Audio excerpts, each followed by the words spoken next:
Hey, hello there. Good morning. Welcome to the Stokastic.com NFL Strategy Show, Sims Edition, Tournament Edition. This is a fun one. Take us into Sunday every single week and set us up for success. Yeah, I thought yesterday was going to be very successful. I was first place in the $50 single entry, Greg, for a while. And then I ended up not even coming close to cashing it. And many other lineups from many other contests. Showdown can shift quickly in your favor. Yesterday, it shifted quickly well out of my favor. But you know what? Here we are. Today's a new day. And as I'm a loser till I win the Millie says in chat, new week, LFG. That's right, brother. It is a new week. Let's make it happen. I really like this slate. I like it a lot more than last week, which can be punishing, but at the same time, I enjoy it when I can narrow down my player pool a little bit more than in week one. That's just the way I like to look at it. Does it make a significant difference? Maybe. I don't know. But I feel a little bit more comfortable, at least until kickoff.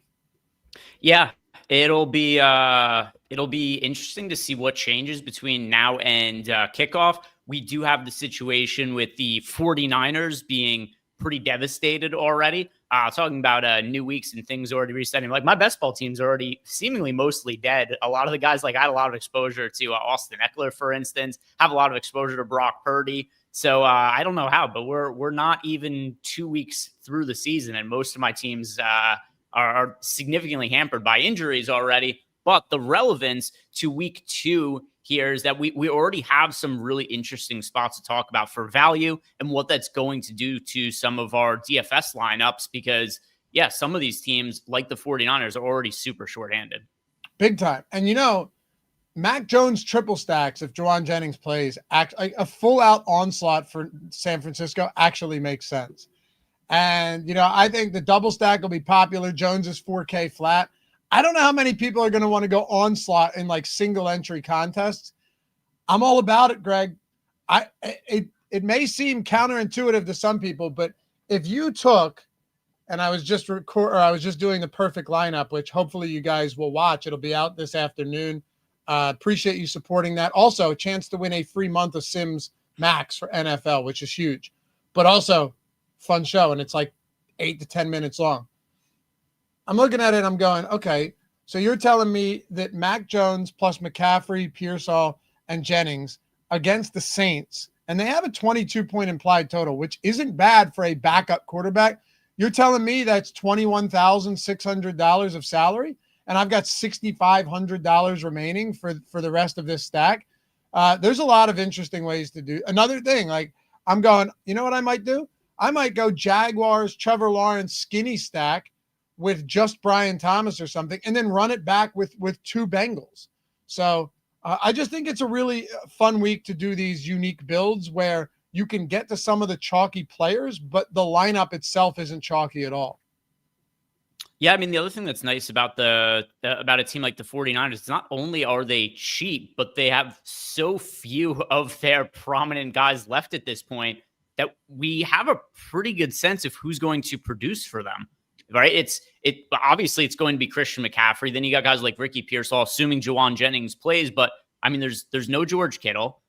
There's no Brock Purdy, which means you now get Mac Jones at 4K, which is, I think the price point on Mac Jones is more than enough to substitute for the decline in quality of the quarterback here. But even in Christian McCaffrey, $7,500 for Christian McCaffrey relative to his workload in week 1, that is a bargain price. Yeah. Remarkably, he's the one healthy guy left. But if another thing, if you look at rushing plus receiving this week, okay, and not every book has it out, but there are a few books that do have them posted, right? There is nobody within 15 yards of Christian McCaffrey. He has 118.5 rushing plus receiving prop right now, Greg. Again, only on a couple of books, but does Epic have a rushing plus receiving on Christian McCaffrey? Let's see. Christian McCaffrey over on Epic. It is. So there's individual rushing and receiving props. It is 82.5 for rushing yards, 33.5 for receiving yards. Oh, no, there is a plus 118.5 Okay. is the rushing plus receiving. And then also you've got 19.5 rushing attempts. That's the number there. 4.5 receptions is the receptions number for him over on Epic. And then let's see for touchdowns. And then for touchdowns, yeah, no real surprise, like 0.5 on touchdowns, but juice towards the over. Okay. Still, those are really big numbers. And yeah. Just again, arguing he's probably too cheap. Actually, not probably. He's too cheap this week too, right? How could he not be? What would if I gave you all of those props and you're over at DraftKings and you're setting the price points? What are you putting Christian McCaffrey at this week? Yeah, so let's think about it. If we're saying that we think he's going to have somewhere around 120 rushing plus receiving yards, that's 12 fantasy points. Then you're looking at like 1.1 1/3 touchdowns or something like that. So that's another, 8 fantasy points. That would put him at, somewhere in the neighborhood of 20, then plus the receiving. Yeah, I mean, the legitimate fair price was right around 10K. Yeah. Right. And you didn't even mention receptions, right? So I was including that in. I said the 3.5 receptions. So I was thinking that. Okay. Or 4.5 receptions. So another. I missed that. Yeah. There are certain books out there right now that have 4.5 receptions on McCaffrey at -120 to the over. So, yeah, you're right. You bake all of that in, you're talking north of 20. So, yeah, I mean, that's a pretty big, not including if he were to hit one of the bonuses either. So, not that you're projecting him for a 3-point bonus, but you know what I mean. So, yeah, you're right. He's probably, even at 7,500, the most underpriced player on the slate. And it's going to be really difficult to get away from him. Barring an injury, the workload at the very least should be there. I expect to get a lot of him. I also expect, and we're always transparent when we see something in the projections or ownership that looks different. Well, maybe not ownership, but the projections that looks different than what we think it'll be come Sunday. Otherwise, this show wouldn't be helpful to you guys. I think Alvin Kamara exposure has to come down, just given some of the other spots on this slate. That isn't to say I expect us to get 60% Breece Hall or anything like that, but I do think there are other spots that are going to drag Alvin Kamara down in a very deep running back slate with a lot of underpriced options. Yeah, Alvin Kamara, this is the projection we have that I disagree with the most right now. And I do think it is going to come down as we get closer to Sunday. One thing that is for sure influencing his projection being a little bit high right now is that props for him are pretty scarce at the moment. So once more books are posting numbers on Alvin Kamara, and then like FanDuel doesn't have anything up for Kamara right now, but I'll use Epic here, where, people could kind of post and play their own kind of stuff since it's peer-to-peer. His rushing number is 51.5. His receiving yard number is 23.5. His receptions is 3.5. So, I mean, overall, you're looking at Kamara at 7, and then his rushing plus receiving is 77.5. So if you're looking at, 77.5 rushing plus receiving yards, and then also 4 receptions for him, you're looking at, and then also the touchdown being like 50-50, but more kind of towards the no. Yeah, I would say the projection of Alvin Kamara is a few points too high. I want to show you and everybody else something really interesting before we dig into the lineups and the sims and our exposures. So let me take this over real quick, Greg, and show you something here. So if you look at rushing plus receiving props on this slate, right? You obviously have Christian McCaffrey at 118.5. Gibbs is at 100, by the way, guys. Gibbs is still at 100 at home against the Chicago Bears. Monster number. Do not overlook Gibbs because they're coming off one shitty game on the road in Green Bay against the Packers defense that is very clearly good. Chase Brown, 100% of rushing attempts on the team last week. He's at 95. But okay, Greg, you can't tell me these aren't interesting numbers and suggest that there may be some overreactions last week. Not on the Vegas numbers, but everything else. Devon Achane on FanDuel is at 95.5. 95.5. Pollard's at 90.5. against the Rams. Right? Look, and then here's another one. Breece Hall's at 81.5, ETN at 79, so basically the same thing. James Cook at 75.5. Kamara at 77.5. Look how close all of these guys are between Travis Etienne, Alvin Kamara, James Cook, DeAndre Swift. All of these guys are in the and Breece Hall. They're all in the exact same neighborhood in that 75 to 80 range. Yeah. So looking at also kind of speaks to why you and I both think that our projection is a little bit high here on Alvin Kamara. You're looking at him for 17.71 fantasy points when he's got basically identical props to Breece Hall. We currently have a 14.36. So those are going to get closer as we get to Sunday. And I sent a message to the data team about that as well. But also, Greg, Travis Etienne is 400 cheaper than Kamara and 500 cheaper than Hall, and he's got basically the exact same numbers. Yeah. Yeah. And then once again, it also shows the massive, massive gap between Christian McCaffrey and everybody else. Yep. Yeah, I mean, Jahmyr Gibbs is the one that's closest, but they're also the same price. I still like Gibbs this week a lot. If McCaffrey, I wanted to ask you this. I was thinking about it before the show as I was going through the single lineup sim and just hand building some lineups out. I wanted to ask you your thoughts on if McCaffrey gets just wild ownership here and Gibbs is legitimately, a third, which I actually think is possible. I could see Gibbs coming in around 12, 13% and McCaffrey coming in close to 40. That's where we've got it right now, pretty similarly.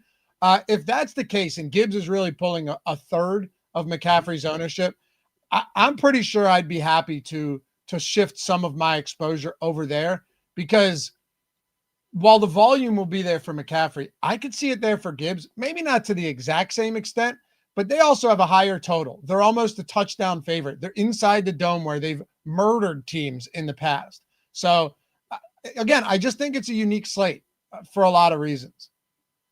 Yeah, so when it comes to some of the other players, I'm kind of thinking I wouldn't be surprised if I ultimately decide to just lock Christian McCaffrey and play 100% of him at this price point and what I think his projection should be. So I don't know that I want to look at anybody as a pivot off of Christian McCaffrey, and instead just think of guys who I want to pair with Christian McCaffrey, because I don't think I'm going to be getting off of him. If I had to give you two options right now, you either play, I'll give you three options: 100% McCaffrey, 50% McCaffrey, or 0% McCaffrey. Which number would you pick? Our sims, by the way, are at 51% right now. It'd be 50. I don't want to go 100% there. No. Yeah, I think I might be on the 100% and end up with him in all my lineups. I can totally understand that. The only reason I don't want to do that is because I think efficiency is still a real issue in San Francisco. And it is such a deep, here's a crazy one for you. I'd consider going 100% Gibbs before I went 100% McCaffrey. Oh, interesting. By the way, while you explain, I'm going to rerun the Sims. We just got a projections update. Oh, sweet. And Kamara is now at, we've got Kamara now at 15 fantasy points. So, yeah, let's rerun this. While we do, I'll answer a question from Brian. Hey, Brian, you come into the Stokastic chat. You changed that avatar, brother. Nah, I'm just kidding. I actually like all those guys over there quite a bit. But he's saying, so you're saying we can play them all? Or do you think the books are giving wild numbers because they don't know? No, I'm saying you can absolutely play them. Now, does that mean that there aren't going to be exploitable spots within these books on some of the props? No, but it also means, again, that the takeaway I get is that, yes, people overreact to things. Like you can't just assume that Devon Achane after a bad game, and in all likelihood, the Colts have a pretty good defense too. I don't love the fact that Miami had a closed door meeting. Those never end well, but you're not going to put Achane at 71, are you? You put Devon Achane at 71 rushing plus receiving. If that's, 70, 75, even 80, I'm hammering the over on something like that. You have to. He's just too much of a focal point. Ollie Gordon is behind them. Jalen Wright's on the IR, and he had a terrible camp anyway. So where would you realistically put some of these spots? That's what I always find funny when people go like, man, that seems high. Where would you put it where people don't just absolutely pound the over on these? Yeah. And another thing, too, because we're just talking about some of the reactions to week one. Somebody in chat, where was it? Because I'm also looking at the Sims here and rerunning that. Oh, Eric in chat said, I don't understand why the Pollard ownership is as high as it is on FanDuel. What is he missing? Rams defense gave up nearly nothing to Houston last week. So there's a couple of things to unpack here. First off, what happened in week one? It doesn't mean, oh, they didn't give up rushing yards in week one, therefore they never give up rushing yards, right? It's only one game. The other thing to consider too, going back to the number, Loughy, what were the props on Pollard for, what was it, 90.5 rushing plus receiving, the prop on him? Let me pull it up for you. It was 90.5 on. I mean, Greg, you're making good points. He also played 89% of snaps last week. And he's $5,900 over on FanDuel. So for like, we're comparing him to, like, we just talked about Kamara. Kamara is $7K on FanDuel with a rushing plus receiving yards prop 13 yards lower than Tony Pollard. And Pollard is $1,100 less expensive than what you have there on Kamara. So the question is, to me, the decision point is not, should Pollard be popular or not? I think he very much should be popular at $5,900. And considering how involved he is in the offense, the question would more so be, do you want to be over or underweight to that ownership mark? Because I totally understand why he's as popular as he is. The price tag is wrong. It's a bad price point. So is Travis Etienne's. I know Tootin could get some work, and I wouldn't be surprised to see that happen. But I think Etienne is underpriced. But relative to the yards and everything, to the props, looks like Pollard's actually the most underpriced in these spots, outside of Christian McCaffrey. Yeah. But I will say, Gibbs is underpriced too. If you want to talk about a guy that has 100 plus, rushing plus receiving on what should still be a decent enough offense, the running back position's crazy this week. Now, also, I don't know if you mentioned this, you may have. Nick Chubb is probably just dust. So is that the right barometer for whether or not the Rams are good? I think the Rams run defense is going to be perfectly fine. Don't get me wrong. But it's also, a game where you're making your first, it's your home opener. You don't want to get embarrassed here. And I do think that actually plays into it in many respects. I absolutely do. But the thing I care about the most is who else is going to get the snaps. Cam Ward played 57% offensive snaps. That's how many snaps they had. Julius Chestnut played 6 of them. Tony Pollard played 51 of 57 total snaps. Again, when we talk about timeshares, if you can get a guy at 5,900 who isn't in a timeshare, typically you want to take advantage of those type of spots. Does that mean you want to get 100% Pollard this week? No, I'm not saying that at all. And you know what? Underwhelming last week, despite all of that, although he was in Denver in a brutal, brutal matchup. The only thing I'd like to see more of is Tony Pollard getting more targets out of the backfield. The fact that he was only targeted once last week kind of sucks. Yeah, and you'll see, by the way, I've got everything updated here in the Sims with the updated data on Alvin Kamara. But Tony Pollard on the DraftKings side of things, also $5,900. But $5,900 is relatively more expensive on DraftKings than what it is on FanDuel. But still, at $5,900 on DK, he's showing up in 15% of lineups. Kamara now, with the updated lower projections, now only showing up in 17% of lineups as compared to what we had before. And another thing, too, when it comes to Kamara, I think one of the reasons, and also the 17% exposure we have to him, I think that's a fairly reasonable amount that we have now, especially when you consider that there are going to be lineups where he shows up in the Sims because of how much we like Christian McCaffrey and the 49ers side of game for value. He's just going to show up as a run back in some of those lineups. Yeah, that's another really good point. That Kamara may just be the most natural run back for those San Francisco teams. Great point.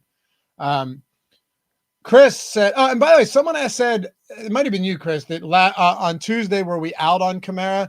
I don't remember, but I definitely know that I've kept the same opinion all week on Alvin Kamara. My opinion all week, same with you, Greg, when we did the Wednesday show, was that we expected his projection to come down and our exposure to come down because of all of these other great running back options on the slate. This isn't to say you don't play Alvin Kamara. If I ended up with 17% Kamara, I'd be perfectly fine with that. I don't want 55% Kamara is what I'm saying. Yeah. Chris asked too, Greg. Greg and Loughy last year. Go ahead. Oh yeah, I was just going to put a bow on the Alvin Kamara thing. Also, now that the projection is updated, he's showing up in a much different amount of lineups in the Sims than what he was even 10 minutes ago. Yeah. Greg and Loughy, last year you would do your top 3 stacks of the slate. Anyway, you could do that at the end of the show. Last year, Greg nailed 3 in a row. Been a believer of Greg since. Yeah, I don't remember doing that, but I'm happy to do it. Yeah, we could. And by the way, also, it's something I do. So we have our live before lock show we do on Sunday, and that is something I do on that show as well. Because the format there, the first 45 minutes, it's just me by myself going over the projections, building lineups, and then it is Loughy with Ben on the deep dive, and then it's Eric and Spags on the live before lock portion to go over their final exposure, answer any final questions. But also, if you tune in Sunday morning, where I have like a really good idea of who I am playing, and I have a pretty good idea of who I'm playing by Friday, but still like things could end up changing as you get to Sunday. So Sunday morning, I'm building lineups on screen using the single lineup sims, and I'm also saying who my favorite teams are to be targeting for large field GPPs as far as stacks, my favorite single entry stacks. But yeah, we could also talk about some of our favorite stacks on this as well. If you guys find that helpful, absolutely. No question. Happy to do it. And if if you're ever interested in it, we can always put some of that stuff over on Tails as well. I mean, Greg and I have our free bets over there. Everything we do for NFL is free. We wanted to get people over there, check out the platform, and I've noticed a lot of you guys have, which is awesome. So I know that this is a DFS show, but we all like to bet on football. Whether it's parlays. I'm going to be cooking up a touchdown round robin as well, Ben or Greg, for Sunday. And because last year we hit the 5-legger, and then you just get the itch. You hit that 5-leg parlay and the round robin 2 by 2s, 3s, and 4s. You go, okay, you know what? Let's keep firing. Some touchdown ladders, some yardage ladders. We'll have some fun with that. I plan on posting a lot of those today. You've already been posting a bunch of bets for this week. I have a lot of sides posted. So if you click or tap the description, right, whether you're on your computer or your phone, I know a lot of you guys watch on your phone, you'll see it right there. Follow Loughy on Tails, follow Greg on Tails. All you have to do, if you already have an account at OddsShopper, nothing. You do nothing. Just click follow on both of us. If you don't, it takes you a second. You're literally just creating an account, and you can just use your Apple or your email. You don't even have to make credentials, right? It'll just log you in through your Gmail or Apple, whatever. And then just click follow. That's it. No credit card information. Now, there's other super sharp people on that platform, whereas if you wanted to grab a sub to them, do it, and you can. But you could sweat it for free and hang out, turn on notifications. We can have a fun NFL season. It's always more fun to sweat them together, because guess what?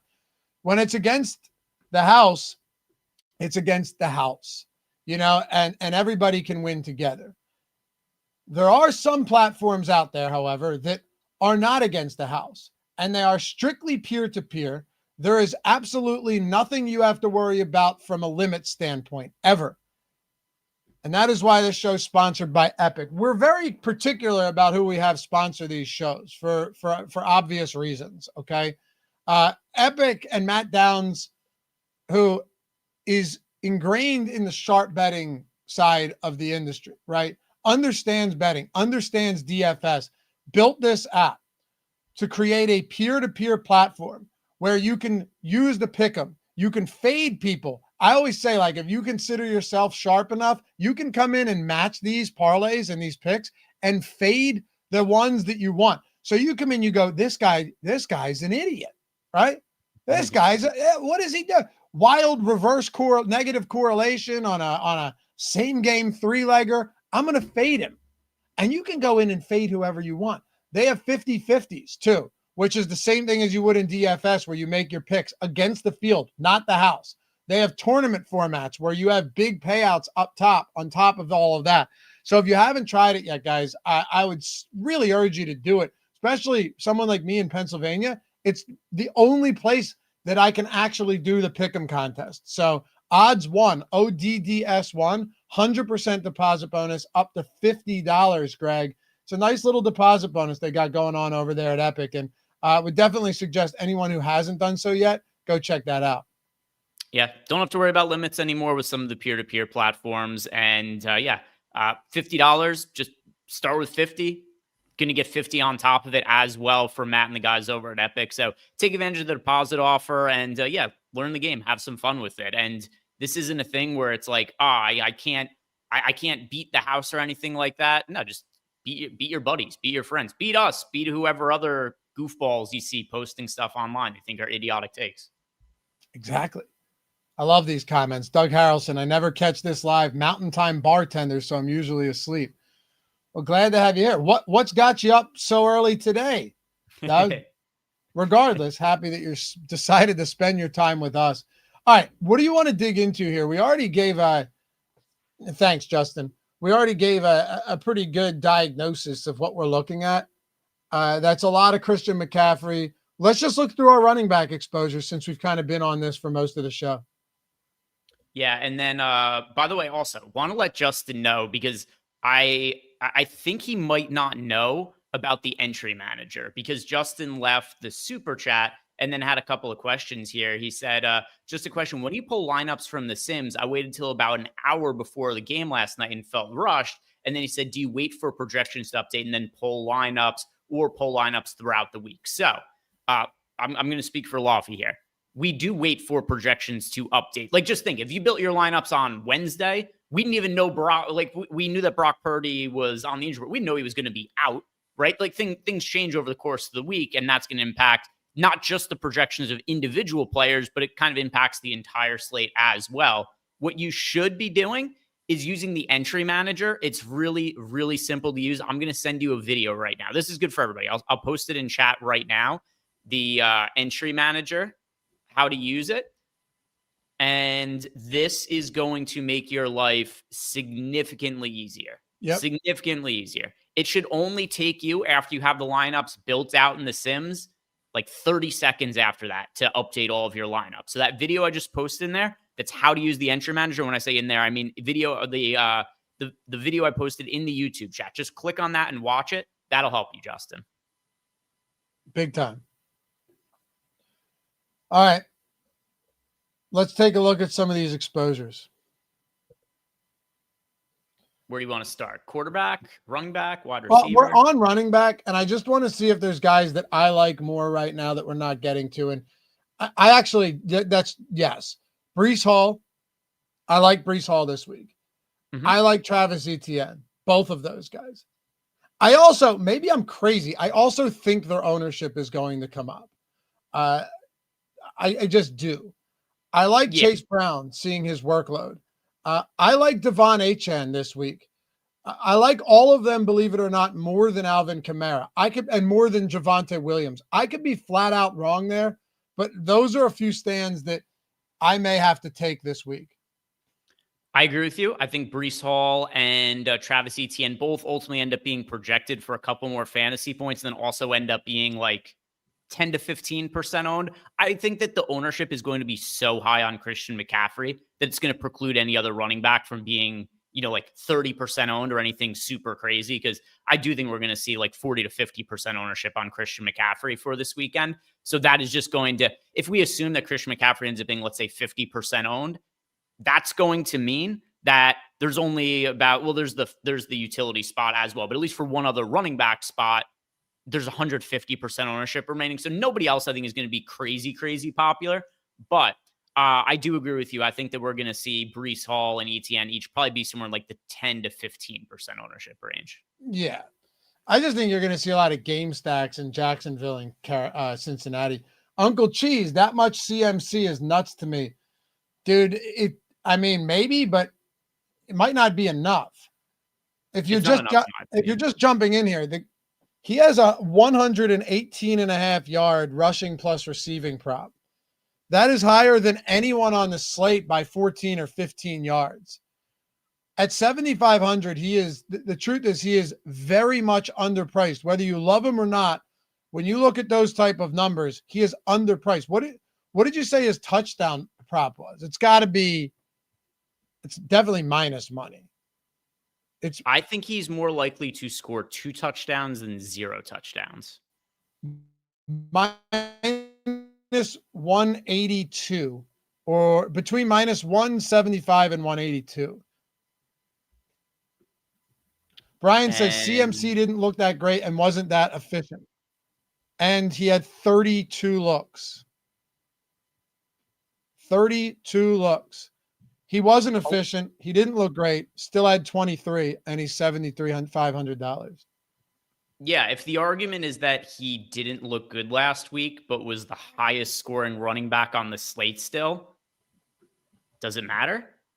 And now the team is even more. Now there's no George Kittle, so they're going to likely have to give him the ball even more. There's just a certain point where it's like, let's say, and this is also sometimes where you kind of have to differentiate between fantasy value and real life value. It's kind of easier to make the comparison with a basketball game, but let's say I told you that a really shitty, inefficient player, you knew for sure, and this is not even what we're saying about Christian McCaffrey, he's using this as an example. What if I told you that a basketball player is going to shoot 40 times in a game? Would it, even if you say like, oh, I think he's only going to make 15 out of 40 shots, be like, well, that means he's going to score at least 30 NBA points. You just get a certain point where the volume is so high that it's hard for guys to have bad games. Kobe retirement game. Wildly inefficient. Terrible, actually. Maybe I'm misremembering, but he definitely was. Okay, I'm not, right? Okay. I genuinely can't remember his numbers outside of the insane volume.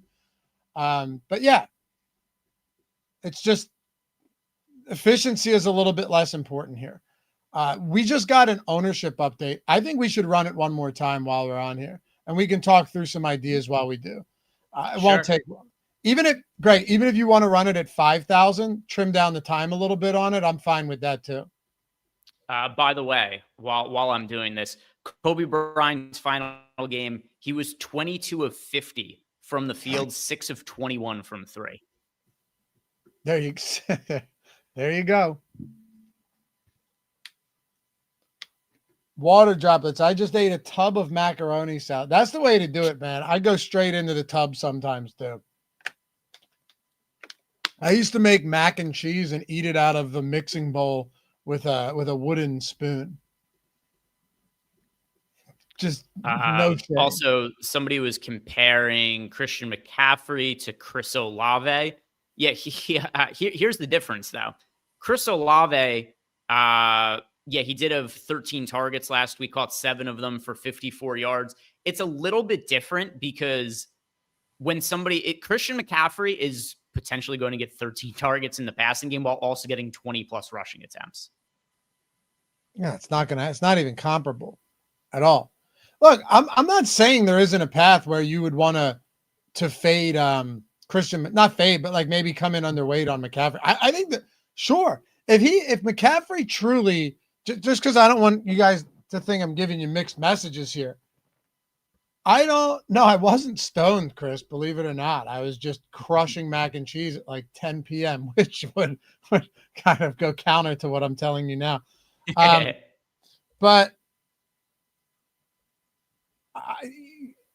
I said it earlier, if Gibbs ends up being way less owned, and McCaffrey's getting like close to 50 or something crazy like that, then yeah, there probably is a pretty good argument with all of the other amazing running backs on this slate.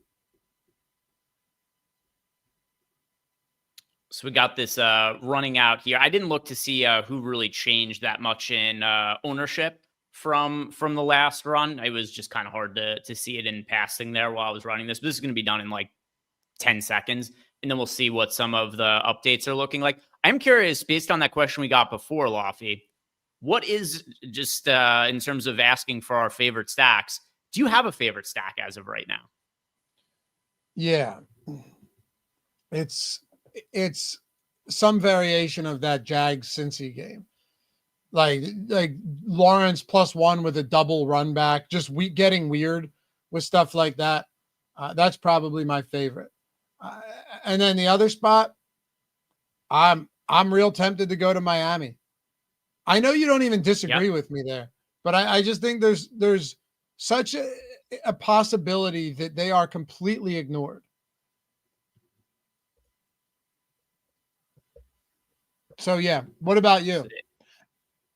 I'm just checking to see what changed here really quick. Yeah, not that much. By the way, Alvin Kamara now in 14% of lineups with 9% projected ownership. So we got something that's looking a little bit different. My favorite overall stack, it is going to be the 49ers. Being able to get Mac Jones at 4K, who's also didn't even know this was going to be the case, but Mac Jones is showing up in 18% of lineups with only 3% ownership.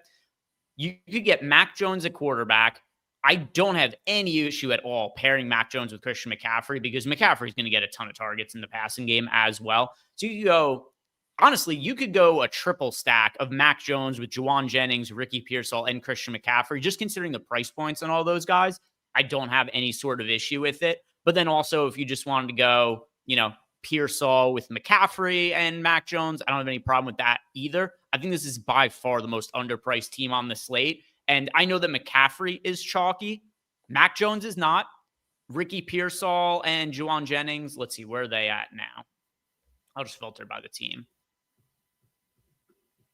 All right, so we now have the ownership on the 49ers. Yeah, Jennings right now, 4% on, Pearsall 8% on. I think those numbers are going to come up probably a little bit. Although who knows, maybe people just don't want to play them because Mac Jones is going to be the starting quarterback. And then you get McCaffrey here. So I love any combination of these four players as a stack. So do I. And I mentioned it at the top of the show. If you stack McCaffrey, Pearsall, Jennings, and Mac Jones, you're just over 21,000. Like, you can do whatever you want. It's super easy. Brian, how do you not play Josh Allen when you can stand him with Kincaid and Coleman for 15? What are you ever going to be able to do? When are you ever going to be able to get Allen for 7,100? Yeah, I mean, sure. I get it. I think Buffalo struggles a bit in this game. They always struggle when they come into MetLife. Jets beat them 2 of the last 3, lost by 3 points last time. That isn't to say that Josh Allen can't just have an insane game, but there is some element, like some psychological element there where you come back in a massive game last week, primetime Sunday night football, marquee game, huge come from behind win that you never should have gotten. And now you come into a divisional spot as 6.5-point favorites. I can see this being a bit of a letdown for them. For what it's worth, the Sims do like them a little bit here. Josh Allen is showing up in 11% of top lineups. It's not necessarily loving Josh Allen with any one individual player as a stack, but Shakir showing up in 8% of lineups, Coleman in 5%. So it looks like, and Kincaid, I probably like Kincaid a little bit more than our Sims do. Remember, Kincaid was one of the better fantasy tight ends 2 years ago. Then last year he was often injured. He had a letdown year. I wouldn't be surprised if Kincaid has a massive bounce back year and he has the season this year that was expected from him last year. So I think I do like him a little bit more than our data at $3,700. But that aside, yeah, I do think the Bills are a pretty reasonable stack with Josh Allen. I just don't have a favorite target with him. Khalil Shakir, I think, is viable. I think Coleman is viable. Kincaid certainly is, but there's not one who I look at and say, oh, this is the guy who I like stacking with Josh Allen above all the other ones. If I was playing 3 Josh Allen lineups, I'd probably have one with Shakir, one with Coleman, and one with Kincaid.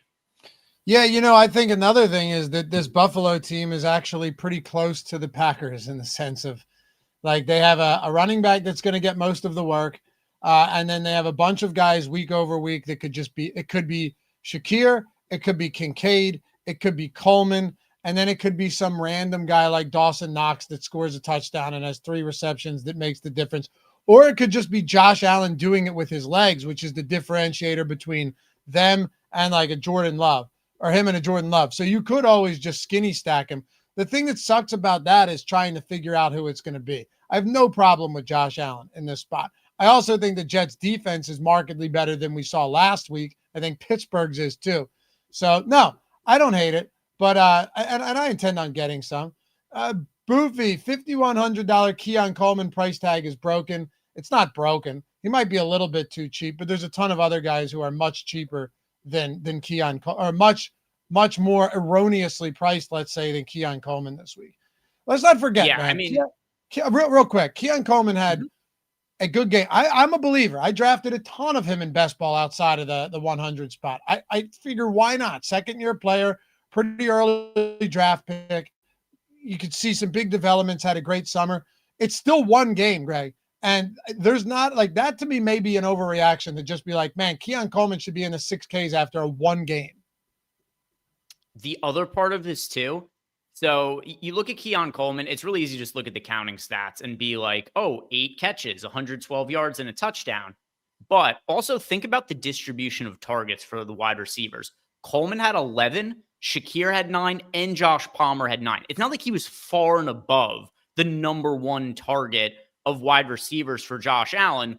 What happened is the game was 41-40. The Bills were playing from behind basically the entire game. I know they got out in the first quarter, but beyond that, they're playing from behind the entire game.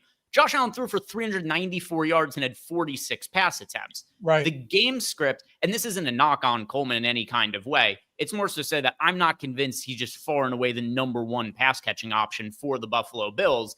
There were still other guys who got a lot of targets. Just everybody got a ton of targets in the Buffalo Bills passing game because of what the game script was and how high scoring that game was. We've got other guys here, like Hollywood Brown is $5,200.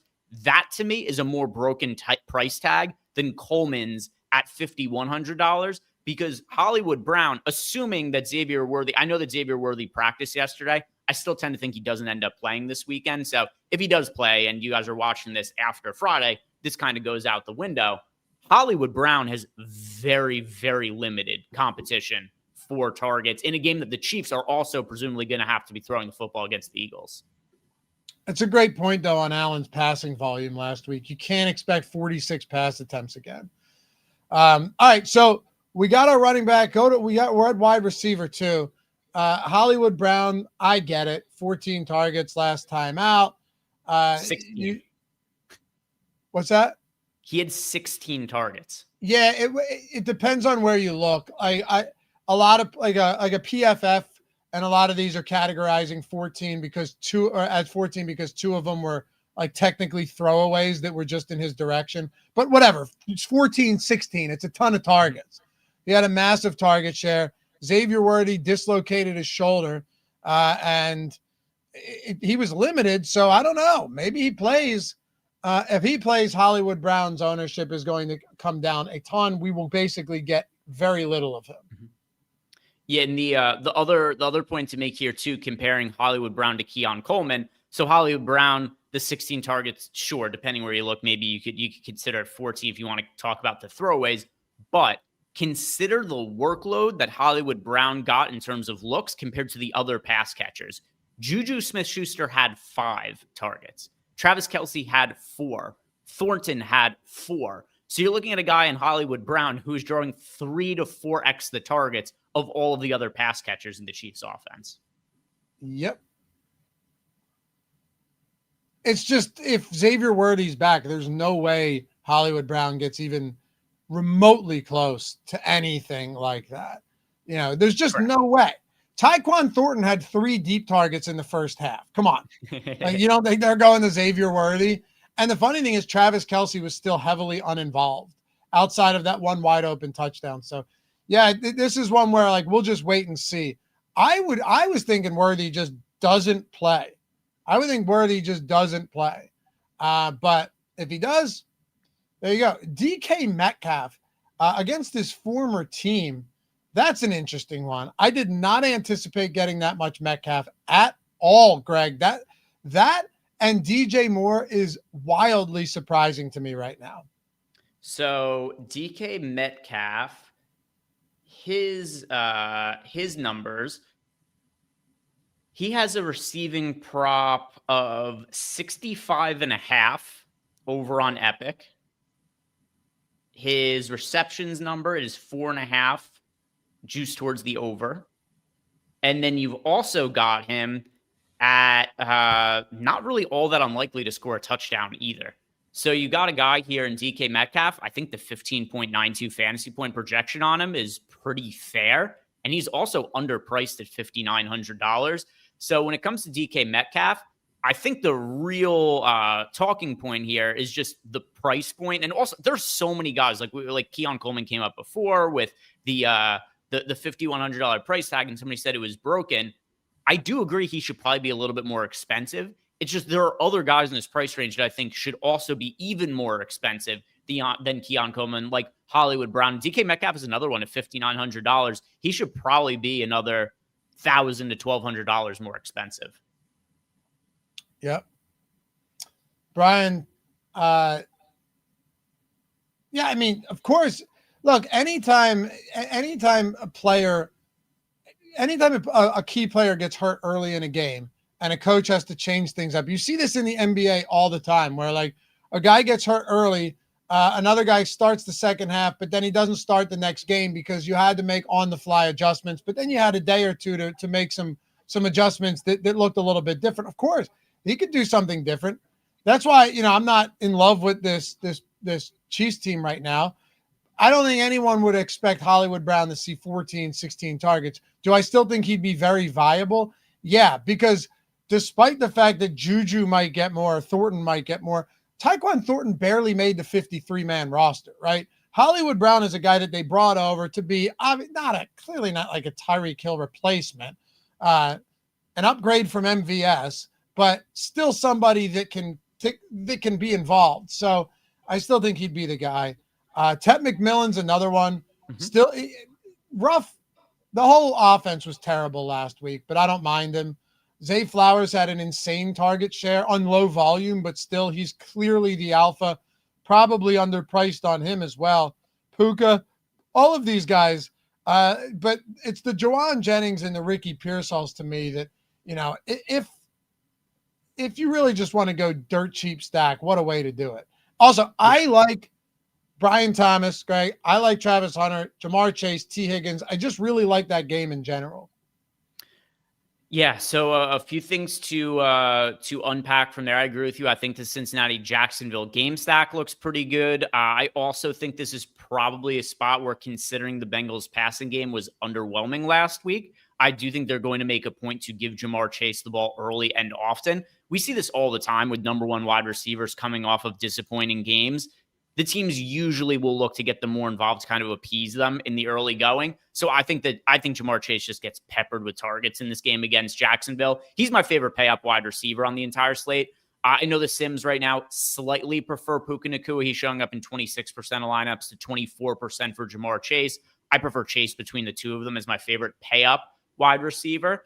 The other part, too, that I want to talk about was the reason the Panthers were so disappointing in week one is Bryce Young looked back like the Bryce Young from the early stages of last season. Yep. Bryce Young looked like absolute dog shit last week. I don't know exactly what to make of that, but it was certainly not a promising showing for Bryce Young. And if he's going to be that bad going forward, it's just going to be hard for his wide receivers to have any kind of real meaningful value. But if he is going to look like the guy who played in the second half of the season, then Tet McMillan is probably on his way to a pretty good rookie season. It's all this hinges on how Bryce Young plays this year. I'd go as far to say that I'd play Tet McMillan happily, even if Bryce Young is as bad as he was in the early goings of last season. If McMillan's 5,400, I really don't care, if I'm being completely honest with you. I think it's still too cheap against the Arizona Cardinals.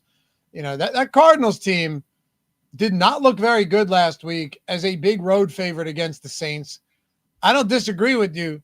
All right, so Bryce Young, if he looked like he did in the latter half of last season, then Tet McMillan's a 7K receiver. But McMillan's priced as if Bryce Young is pretty bad, right? That's the way I see it. He's going to play a ton of snaps, run a lot of routes, 9 targets, clearly already the alpha in that offense. I'll use the term alpha lightly, but I just still think he's fine. That's just a cheap price, Greg, no matter who your quarterback is. Like, if you could say he probably gets anywhere between 8 and 12 targets a week, and he's good, and he's a first-round pick, clearly very talented against a pretty rough defense, I'm all right. Yeah, when you said you use the bar for alpha is very low in the Panthers receiving game, some of the efficiency numbers for the wide receivers, insane. Hunter Renfrow had 6 targets. He caught 2 of them for 11 passes. Just Xavier terrible. Legette had 7 targets. He caught 3 of them for 10 yards.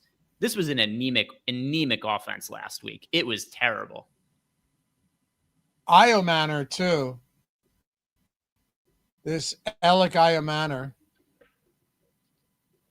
I never know, like, the right pacing of that last name in this far pronounce. Io Manor? It's got to be, right? Or Io Manor? Yeah, so there's a couple of things that make it difficult. Number one, I don't watch very much college football. The other part, too, is the Titans never showed up on Red Zone last week. Like, I don't think he was ever on screen once to where I saw his name get pronounced by a broadcaster. I think it's Io Manor. Whatever, you know what I'm talking about. Anyway, yeah, he saw 3 deep targets last week. Isn't that crazy? This guy was targeted 3 times, 20+ yards downfield. Now, it's fair to point out he caught 0 of them, and my guess is none of them were catchable to begin with. But I should also mention to those of you who want to hear it, is there just an argument, and I'd have to go back and look, admittedly I haven't, that Patrick Surtain spent a lot of time on Calvin Ridley, and that maybe Cam Ward figured it would make sense to go to the other rookie? Because Tyler Lockett, in all likelihood, is just dust, okay? Yeah. They don't really have anybody else. Io Manor beat out Van Jefferson for the wide receiver 3 spot. So I get it, but I don't love it. Like, I don't think he's great. He's cheap, but I don't trust the passing game there. He's just a guy, Greg. Yeah, it's the price point of $3,200 is certainly brings him in play. I don't like him quite as much as the Sims. I wouldn't want him in 16% of my lineups or anything like that. Considering how soft the pricing is, I just don't know how necessary it's going to be to punt all the way down. He did draw 7 targets. Like you said, a few of them were downfield targets. He ultimately caught 2 of them for 13 yards. It was also a pretty tough spot for Cam Ward. He was on the road in Denver for the first game of his career. Patrick Surtain being one of the cornerbacks on the other side of the game. So it was definitely not the best showing for the number 1 pick in the draft in Cam Ward in his first NFL game. But it was also pretty tough circumstances for him. But Io Manor, I don't think I'm going to be getting to a ton of him. I view him as a viable punt, but I don't think I'll be playing very much of him. I like Ridley at 4,900. Much less imposing matchup than last week. Again, I have respect for this for the Rams defense. I absolutely do, but it's still not what you went up against last week. I mean, that is just a really, really difficult team, really difficult. And the Rams secondary, you know, it's a good overall football team, but I don't think it's nearly as tough a matchup. Last year, you look at the secondary and they were, you know, not great, not bad, but not great.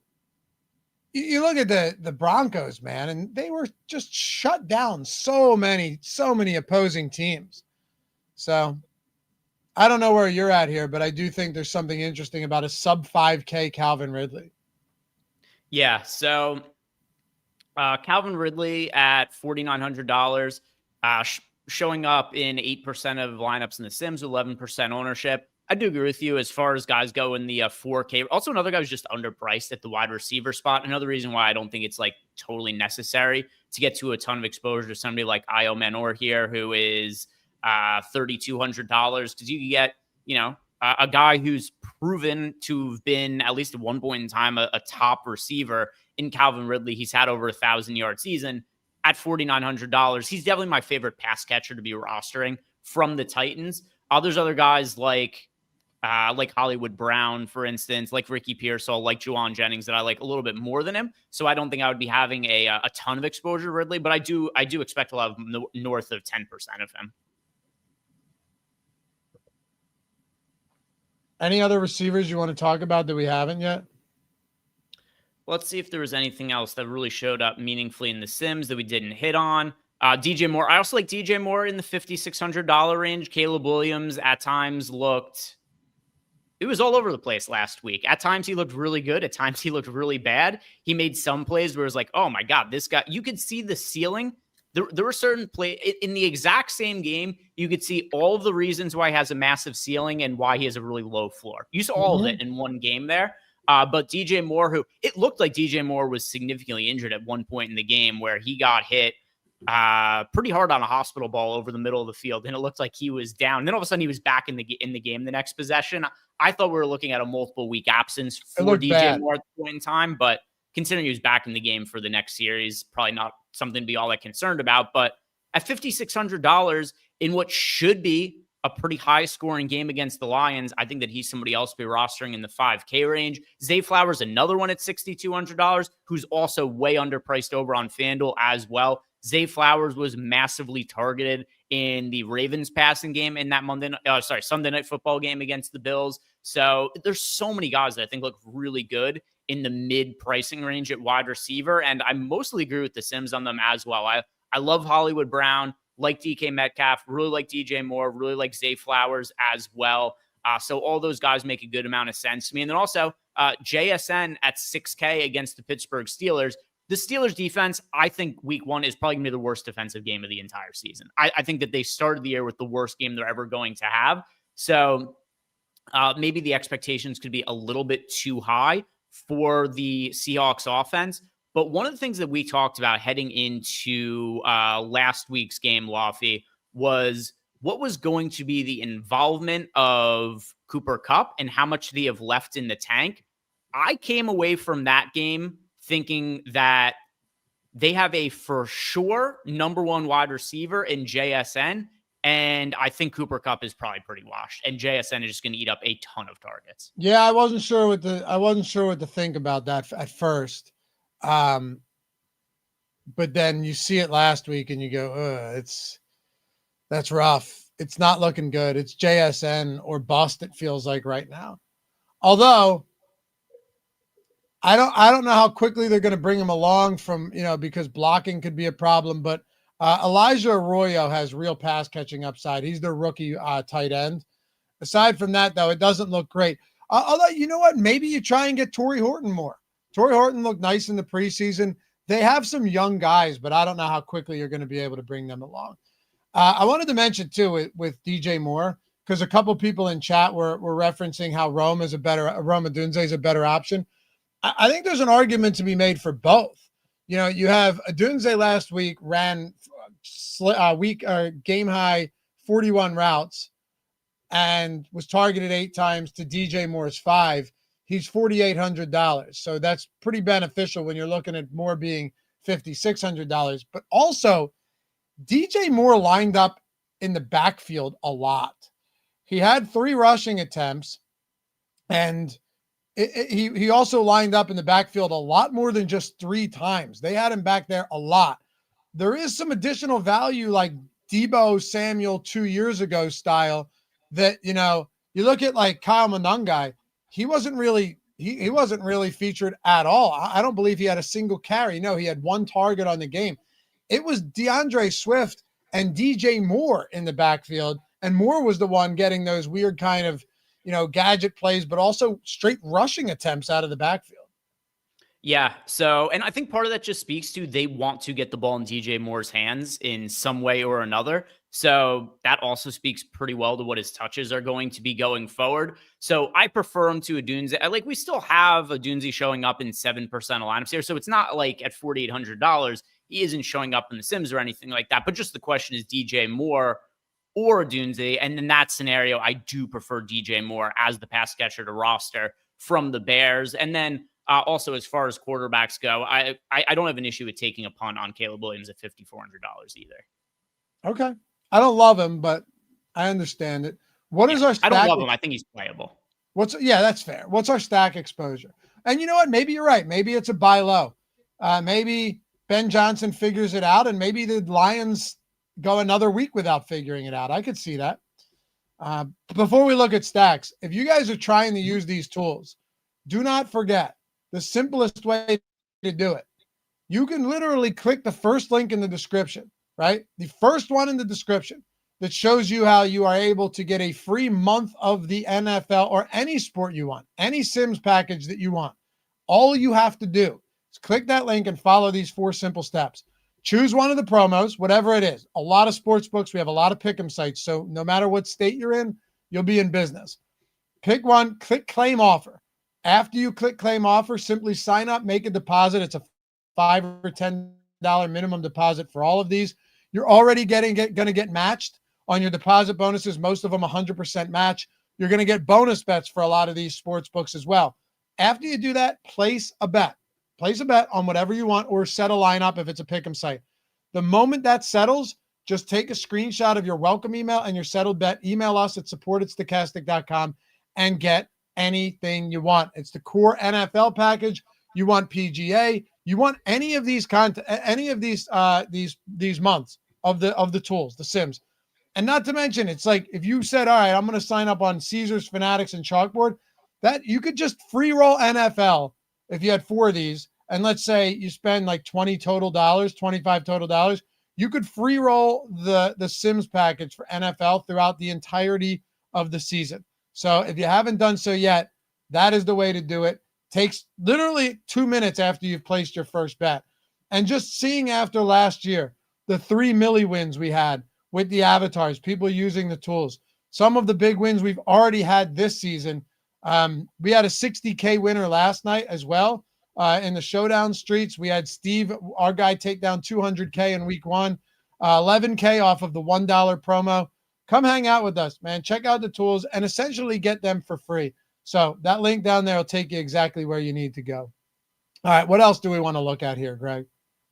Yeah, so here's some of the stack exposures. And once again, something that is definitely different from last year that we saw in week 1 that we're seeing again in week 2. Very few onslaught stacks, very few QB plus 3s. The one we're getting the most of is 2.7% of Mac Jones as a 3-man stack. So, very, very few of these lineups that are showing up this way. We've got overall, just adding all the exposures together, just a few of them. What's showing up most prominently, it is the double stacks here, and then some of the single stacks as well. But pretty good mix here of double stacks and single stacks, ones that are showing up the most at each spot. As far as double stacks go, we got 12% of Patrick Mahomes as a double stack, 12% of Mac Jones, and then for the skinny stacks, it is showing, and not surprising names here, the 2 quarterbacks that are showing up the most as skinny stacks are Lamar Jackson and Josh Allen, which totally makes sense when considering the rushing upside.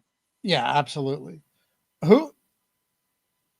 Man, look how little we have of triple stacks. A lot of times we have a lot. Is it 2.7%? Mac Jones Niners, our highest exposed triple stack. Yep, that is the highest exposed one. And I think the reason for that, same thing as we saw last week, the pricing is so soft. When the pricing is this soft, you don't need to stack as heavily to create these massive upside lineups when the slate ends up getting simulated out. Instead, what ends up happening is it's just, you just play a bunch of underpriced guys with some correlation in those lineups, and that is enough to create a lot of upside. So until you start to see the top end wide receivers be projected for like 9K again, and the guys like Christian McCaffrey at running back being projected for 10K like he was, in previous seasons, when you're talking about either Christian McCaffrey himself or just a comparable running back who's getting the kind of workload we're projecting for, then you're going to see more single and double stack show up in the Sims. Exactly. Yeah, you're spot on. Joey just tweeted, I don't know if you're watching right now, but Joey just tweeted me, he said, thanks again for the content, Hall of Fame final. Yeah, 59,000 rocking the Stokastic avatar in the over there on that monster contest on DraftKings yesterday. So congrats, Joey, if you're watching. If not, congrats anyway. All right. I want to see one more thing before we get out of here. Can we go and look at our tight end exposures and see? I have to think we don't have a lot of double tight end lineups this week for the exact same reasons you just mentioned about the triple stacks. Usually that's a way for us to just, get decently projected guys with tough pricing, but we don't have it this week. Yeah, it's pretty similar to last week. It looks like somewhere around, just really quickly doing the math, like 15-ish% or so of lineups are double tight end lineups here. But yeah, it's not all that much. I do think there are some viable cheaper tight ends. Kincaid at $3,700, Fannin at $3,100. I don't like Chigakonku quite as much as our data, but Jake Ferguson at $3,800, Goddard at $3,800. So it does make sense that if you needed to get that cheap, I think some of these cheap tight ends in the flex are probably better options than some of the comparably priced wide receivers. Like before Iomanor, we were looking at him as somebody as a punt option. I'd rather roster somebody like Jake Ferguson or Dallas Goedert instead of him. So would I. Brian asked, what percentage do you have of 3 running back lineups? Yeah, that's an interesting question. It's more than what we have compared to tight end, but this is going to be pretty low still. Yeah. I think it's probably the most of it's hard for me to add up all of the numbers here, but I think we have the most of wide receiver in the flex, then running back, then tight end. We definitely do. There's no question about it. And it makes sense because there's so many discounted wide receivers too. I mean, the cheap running backs, the good ones in that 5K and low 6K range look really good. You also have so many 4 and 5K receivers that look great as well. Anything you want to get into before we get out of here? I think we covered a lot of this. I'm glad we got the updated ownership and projections midway through the show. Next, if that ever happens again, we'll just update it as we go because I want to give people the most current and updated information we have. Yeah, and I do think that the updated projections that we got over the course of the show, particularly the update to Kamara, where he's now showing up in 14% of lineups. Yeah, I think that it is. It's definitely more accurate and a better representation of the slate than what it was when we first started, and that's how it evolves over the course of the week. And then by the time we get to Sunday, that's the best possible iteration of it. So to get back to that question we got from Justin, who left us a super chat all the way at the top of the show. When do we like to build our lineups? Like I always like to build lineups and play around with it and make some decisions over the course of the week and kind of figure out where it is I want to go. But ultimately, I am uploading my lineups based on the final projections and ownership that we get Sunday morning. I want to have an idea, but you're not going to finalize it until the end. I agree. Appreciate you guys as always. Hey, if you don't mind, before you go, on your way out the door, maybe tap that thumbs up, subscribe. Both of them 100% free, and we appreciate you. Yo, to all you guys who hang out, maybe watch after the fact, you comment down below. We see you. Anybody who participates, hangs out, shoots the shit and chat with us, makes this show a lot more fun, and we appreciate you for that as well. Go follow Greg at Ehrenberg DFS. Follow him on Tails. Just click into that description, if you have a couple seconds, and there's, I think you'll want to come hang because it's all free bets, myself included. All of mine are free. I've been adding followers over there. Shout out to all you guys who have followed us at Loughy_D on Twitter, LOUGHY_D. And we'll see you back here Sunday. It all culminates with a 4 hour or 3.5 hour? 3.5 hours? 3 hours and 45 minutes. 3 hours and 45 minutes. Live show going up to kickoff. But don't go anywhere. Josh Engelman, strategy show happening right now concurrently on this channel for MLB. Still baseball. And, of course, live before lock in the MLB streets tonight. We'll see you guys soon. Bye-bye.